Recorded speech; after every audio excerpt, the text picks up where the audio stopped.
It's been quite the process, but I think it's time to finally plant these seeds. Do I really have any idea of what I'm doing? No. So, just like everything else, we're just gonna go for it. The real question is, where do I even start? I have so many.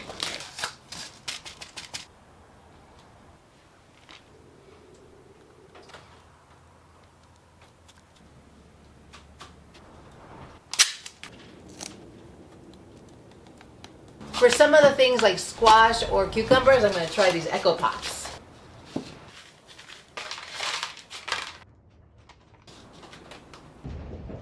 Apparently it can frost here until mid-May, so it's quite cold. So I'll keep these babies warm and then plant them outside when they're big and strong.